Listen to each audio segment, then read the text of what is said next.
Hello, my name is Rich Howard, owner of Architectural Builder Supply, and this video is to bring you a closer look at the DKS. This is their part number Obstrk Rh. This is an open back strike, is what it is. This is a right-hand open back strike. It'd probably be more appropriate to call it left-hand reverse, but not necessarily so.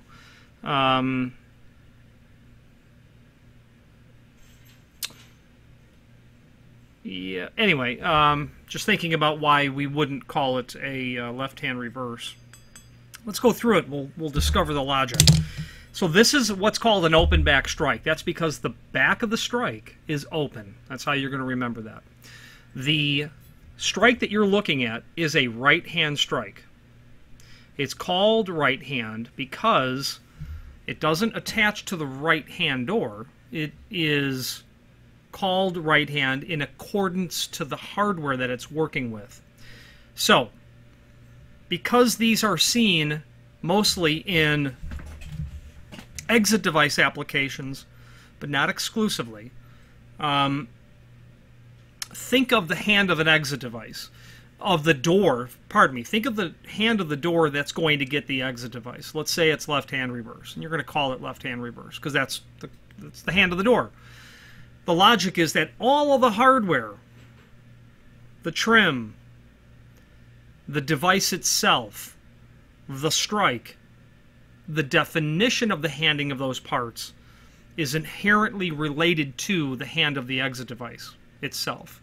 So what I'm trying to say is this strike gets mounted to the right-hand reverse door or the left-hand door, but we're calling it right-hand or left-hand reverse. But they're going to call it right-hand.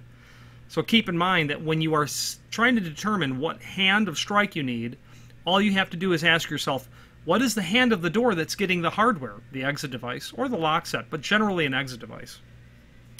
Where you're going to see an open back strike most commonly is when you have a pair of doors that must operate independently of each other, where you have an exit device that is a mortise-style exit device on the active.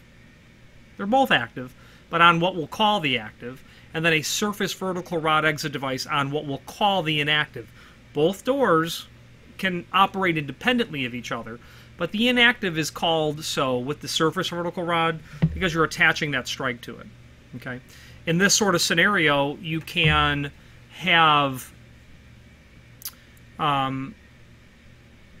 both doors operated independently of each other, without the use of a coordinator, meaning a timing device that will tell one door to close before the other.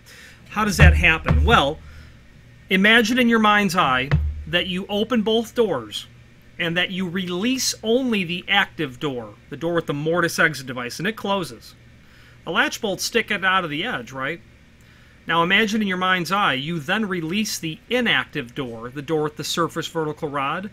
What would happen if you had a normal strike installed? That door would hit the back of the latch bolt, it would go thud, and it would stop. An open back strike permits the door to close over the latch. If my fingers are the latch,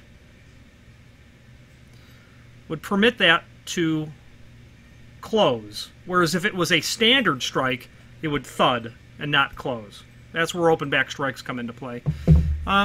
So you could certainly see it on a lock set installation, just a normal lock. It doesn't have to be an exit device, a mortise lock. You could certainly have it on a door with automatic flush bolts.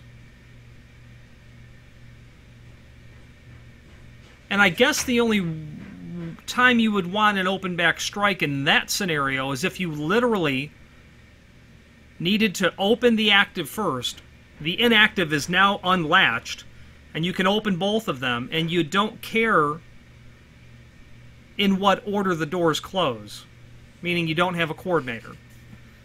So that will permit a normal installation, because the closer will close the inactive door with the auto latch bolts, and as soon as it gets closed, the bolts will fire. So there you go.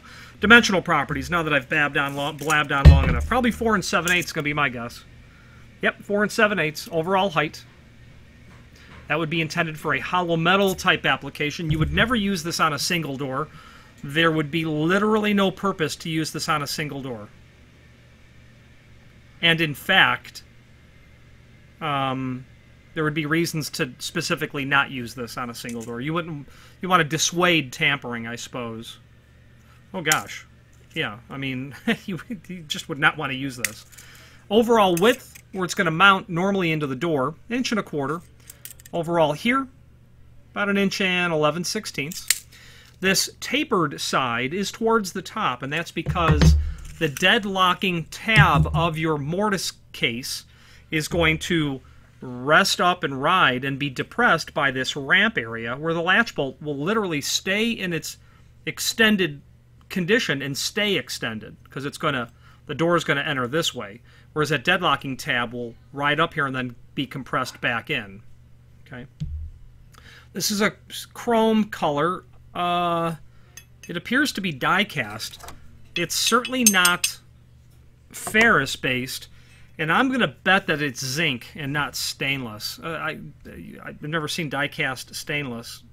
Probably shows my limitation of metallurgy industry, but I would guess that this would be a zinc-based item. It's heavy, weighs about 0.4 pound, and is going to include screws that will allow you to install it into either a wood door or a metal door, combination type screws. There is a left-hand version as well, and change the RH in the part number to LH, and you will get the left-hand version. If you have any questions on this open back strike, feel free to reach out to us. Don't run into them often, but the scenario that I outlined earlier are the only ones that I can really think of where you would bump into it, and that's going to be the mortise exit device with the surface vertical rod on the inactive door. Is primarily where you're going to see that sort of installation. Finally, there's a link below this video to the manufacturer's page where you can pull up not only all of the DKS products that we sell, but also a link to the manufacturer's website, as well as a link to the full product catalog. If you have any questions on the DKS, their part number OBSTRK-RH, or any other DKS product, please feel free to reach out to us. Thank you.